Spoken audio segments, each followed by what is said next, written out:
Hello, मैं doctor C Pandey आप लोगों के सामने aldehyde and ketone aliphatic series में रोड मैप प्रॉब्लम से आज डिस्कस करेंगे।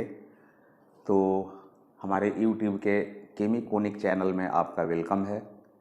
और स्टार्ट करने के पहले फिर एक बार हम आप लोगों से रिक्वेस्ट कर रहे हैं कि हमारे चैनल को सब्सक्राइब कर लें और बेल भी प्रेस कर दें कि जैसे हमारा वीडियो अपलोड होगा वो आपको इन्फॉर्म मिल जाएगा। These are the very important part of the chemistry, organic chemistry. और ऑर्गेनिक केमिस्ट्री का हमेशा एक अपना इम्पॉर्टेंस होता है। तो आप वीडियो को ठीक से देखिए, सीक्वेंस वाइज देखिए कि जिससे कि आपको फ़ायदा हो। क्वेश्चंस हमने एक लिख दिया है। An unsaturated hydrocarbon reacts with HCl to give a product that is identical with the product obtained by treating acetaldehyde, that means ethanol, with PCl5. What is the structural formula of hydrocarbon? तो definitely acetaldehyde तो नाम दिया हुआ है। हमारा answer यह होगा कि पहले आप एसिटल्डिहाइड दैट मीन्स इथेनॉल का PCl5 से रिएक्शन शो कर दें। दिस इज द एसिटल्डिहाइड और इथेनॉल PCl5.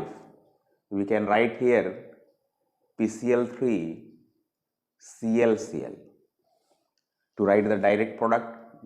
आप देखो यहाँ से POCl3 रिमूव हो जाता है and this gives CH3 C ClCl plus POCl3.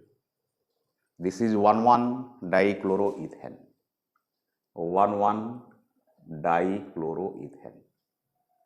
तो एसिटल्डिहाइड्स और PCl5 रिएक्ट करके हमको 1,1-डाइक्लोरोइथेन देता है। 2 कार्बन से, इसमें भी 2 कार्बन से, लेकिन हमारा क्वेश्चन से कौन सा हाइड्रोकार्बन होगा। Here HC stand for hydrocarbon. तो डेफिनेटली देखो तो एक ही कार्बन से यदि 2 हैलोजन है तो that is called the geminal dihalide. तो ये जेमिनल डाइक्लोराइड है।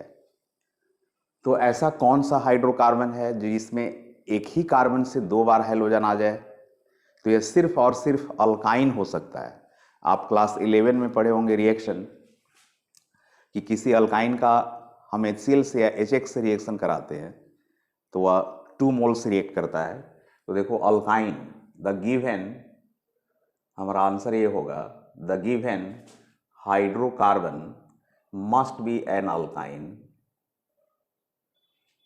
ऑफ 2 कार्बन, जिससे कि हम लोगों को जेमिनल डाइहैलाइड फॉर्म होगा। दैट इज स्ट्रक्चर तब अल्काइन क्या हो जाएगा। तो 2 कार्बन का अल्काइन तो एक ही पॉसिबल ही है, इथाइन, जिसको आप कॉमन में एसिटिलीन कहते हो। आप इसको HCl से रिएक्शन कराओ तो देखो यह अल्काइन जो इसको हम इथाइन या कॉमन में एसिटिलीन कहते हैं यह सिमेट्रिकल है। तो किसी एक ट्रिपल बॉन्डेड कार्बन से हाइड्रोजन और दूसरे से हैलोजन ऐड कर सकते हैं। तो आपका देखो फर्स्ट प्रोडक्ट यह हो जाएगा, दिस इज 1-क्लोरोइथीन। यहाँ के बाद फिर 1 मोल ऑफ HCl का एडिशन होगा, क्योंकि रिएक्शन यहाँ रुकता नहीं है। तो अब की बार देखो यह अनसिमेट्रिकल एक अल्कीन हो गया, अनसेचुरेटेड। तो यहाँ मार्कोनिकॉफ रूल लग जाएगा एडिशन रिएक्शन में।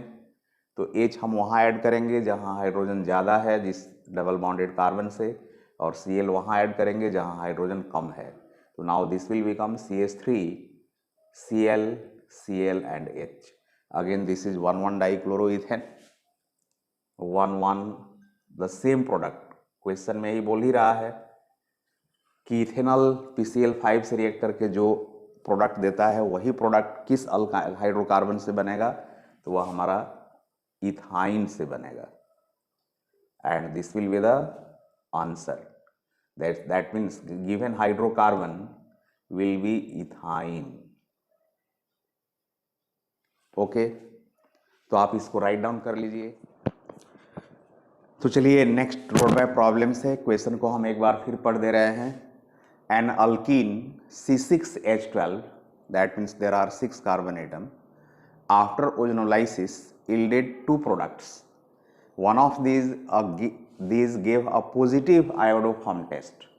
तो आयोडोफॉर्म टेस्ट आप यह देख लो, पहले भी हमने बताया है कि अल्डिहाइड में सिर्फ first member aldehyde iodoform test देता है। जिसको आप कॉमन में एसिटल्डिहाइड कहते हो, यूपेक इथेनॉल कहते हो, and but a negative Tollens test. तो अब यहाँ से बात आ रही है कि निगेटिव टॉलेंस टेस्ट मतलब टॉलेंस टेस्ट नहीं दे रहा है, तो अल्डिहाइड तो टॉलेंस टेस्ट देता है। इसका मतलब कि जिसमें जो एक प्रोडक्ट है जो एनालिसिस के बाद आ रहा है, डेफिनेटली वह कीटोन होगा, लेकिन कीटोन होने के साथ साथ आयोडोफॉर्म टेस्ट दे रहा है, मतलब है कि उसमें CH3C double bond O unit जरूर होगा, क्योंकि जिसमें यह यूनिट होता है स्ट्रक्चर वही आयोडोफॉर्म टेस्ट देता है। और जितने भी अल्डिहाइड हैं सब टॉलेंस टेस्ट देते हैं, लेकिन ये बोल रहा है कि टॉलेंस टेस्ट निगेटिव दे रहा है, मतलब है कि एक प्रोडक्ट आपका कीटोन होगा, और कीटोन कौन सा होगा, तो जिसमें CH3C डबल बॉन्ड O होगा। फिर बोल रहा है कि other product give a positive Tollens test, मतलब एक दूसरा प्रोडक्ट हमारा जो होगा वो टॉलेंस टेस्ट देगा, इसका मतलब है कि वह अल्डिहाइड होगा, but a negative iodoform test, मतलब उसमें तब CH3C double bond O unit. हम यह बता रहे थे कि आपका क्या पॉसिबिलिटी है। तो दो प्रोडक्ट दे रहा है, जिसमें एक प्रोडक्ट ओजोनोलाइसिस का पॉजिटिव आयोडोफॉर्म टेस्ट दे रहा है, लेकिन निगेटिव टॉलेंस टेस्ट दे रहा है। इसका मतलब है कि अल्डिहाइड नहीं है, वह कीटोन होगा, और कीटोन में definitely CH3C double bond O unit होगा। दूसरा प्रोडक्ट जो है वह पॉजिटिव टॉलेंस टेस्ट दे रहा है, इसका मतलब है कि वह अल्डिहाइड है और निगेटिव आयोडोफॉर्म टेस्ट दे रहा है, मतलब यह CH3C double bond O unit नहीं होगा। तो इसी के बेसिस पर हम लोगों को स्ट्रक्चर को आइडेंटिफाई करना है। और प्रॉब्लम को हम कैसे सॉल्व करेंगे, तो पहले आप यहाँ लिख लो 6,6C6H12 ओजोनोलाइसिस। ओजोनोलाइसिस में जिंक H2O 2 प्रोडक्ट बन रहा है, तो हम सपोज A और B दे रहे हैं। अब एक प्रोडक्ट के लिए क्या कह रहा है, इसके लिए क्या कह रहा है कि पॉजिटिव आयोडोफॉर्म टेस्ट दे रहा है बट निगेटिव टॉलेंस, मतलब एक आपका कीटोन होगा, इसलिए कि यह पॉजिटिव आयोडोफॉर्म टेस्ट दे रहा है और निगेटिव टॉलेंस टेस्ट दे रहा है, मतलब है कि इसमें डेफिनेटली CH3CO यूनिट होगा और कीटोन होगा, and ketone can not be aldehyde.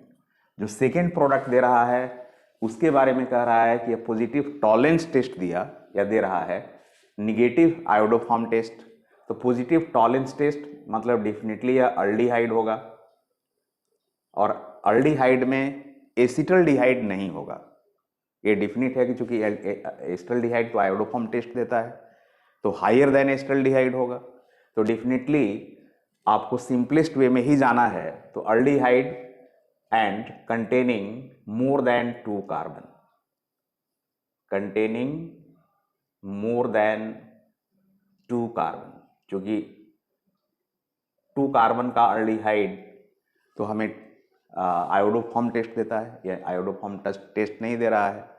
तो अब इसके बेसिस पर जो हमारा सिंप्लिसिटी हो सकता है, वो चूंकि ओवरऑल अल्कीन में 6 कार्बन ही है, तो हम इक्वल डिवाइड कर दें, तो एक प्रोडक्ट हमारा होना चाहिए acetone, that means propane 2 own, और सेकेंड प्रोडक्ट होना चाहिए 3 कार्बन का, तो 3 कार्बन का acetaldehyde CH3CH2C double bond OH, जिसको आप कॉमन सिस्टम में प्रोपेनॉल कहोगे। अब इस दो को लेकर आप अल्कीन क्रिएट कीजिएगा, तो अल्कीन बनाने के लिए वर्क क्या करना होता है, to find the structure of alkene, to find the structure of alkene, हम क्या करते हैं कि दोनों अल्डिहाइड या कीटोन का स्ट्रक्चर ऐसा लिखें कि C double bond O face एक दूसरे के सामने हो, इस C double bond O face एक दूसरे के सामने होना चाहिए। अब यहाँ से आप दोनों O को रिमूव कीजिए और इस दोनों कार्बन को डबल बॉन्ड से लिंक कर दीजिए, यही आपका स्ट्रक्चर होगा अल्कीन का। Double bond CH2CH3, that means here 2 methyl 1 2 3 4 5 2-methyl pent 2-in. Number 1 O3 and number 2 zinc dust hydrolysis. Reductive ozonolysis यही ज़्यादा यूज होता है. तो इस तरह से आप अल्कीन का स्ट्रक्चर आइडेंटिफाई करना था, हमने कर लिया. नेक्स्ट प्रॉब्लम नंबर 3 में आते हैं. तो ये question number 3 road map problem आपके सामने है. क्वेश्चन से a compound A C4H10O undergoes oxidation to give B C4H8O. Formula given है. B forms an oxime but does not give Tollens test. B oxime form कर रहा है. तो oxime कोई भी एल्डिहाइड और कीटोन हाइड्रोक्सिल एमाइन से रिएक्ट करके ऑक्साइम बनाता है.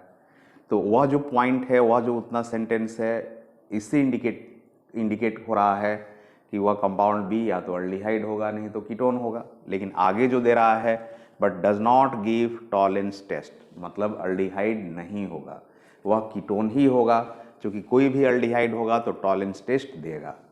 B forms iodoform when heated with I2 and KOH. तो बी आयोडोफॉर्म बना रहा है, इसका मतलब है कि डेफिनेटली उसमें CH3C double bond O unit होगा कीटोन होने के साथ साथ.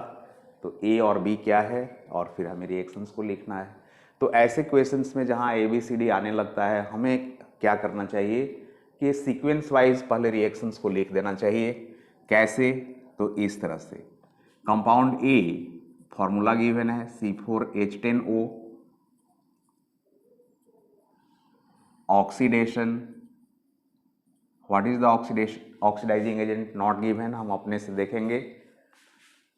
फॉर्म बी कर रहा है C4H8O, मतलब 2 हाइड्रोजन यहाँ से निकल रहा है. आप देख रहे हो इसमें से 2 हाइड्रोजन निकल रहा है, ऑक्सीजन तो उतना ही है, मतलब डिहाइड्रोजिनेशन है. ये हमारा बी बन गया. अब बी के लिए हमारा क्या है कि टॉलरेंस टेस्ट नहीं दे रहा है, मतलब this can not be aldehyde, तो ये मस्ट बी अ कीटोन. तो बहुत ही कंडीशन साफ है, यह कीटोन होगा. तो 4 कार्बन का एक ही कीटोन पॉसिबल है. The ketone containing 4 carbon, ketone containing 4 carbons सिर्फ और सिर्फ एक ही होगा, CH3C double bond O CH2CH3. That means butane 2-on. Butane 2-on. This will be the ketone. तो अब इसके बेसिस पर ए क्या होगा, तो डेफिनेटली एक कीटोन है जो ए के ऑक्सीडेशन से आ रहा है. तो डेफिनेटली ए, अब इसके पीछे चले जाएंगे, ए 4 कार्बन का सेकेंडरी अल्कोहल, क्योंकि कार्बन तो चेंज कर नहीं रहा है. This is the secondary alcohol, जिसको आप ब्यूटेन 2-ऑल कहोगे, क्योंकि सेकेंडरी अल्कोहल के ही ऑक्सीडेशन से कीटोन फॉर्म होता है. अब हमें रिएक्शंस भी लिखना है, तो we can write the reactions involved. Reactions involved,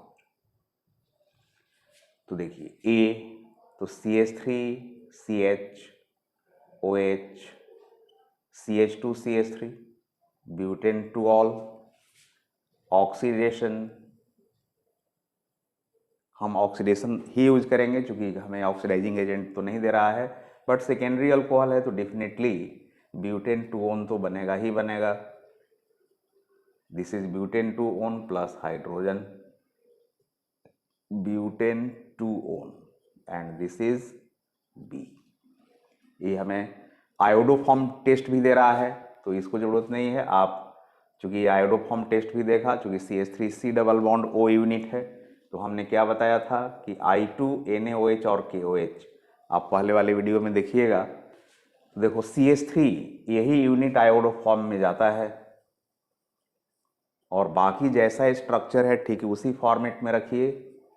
तो CH3CH2COOK यह बन जाएगा. This is the iodoform, yellow precipitate, and this is potassium propanoate, the salt.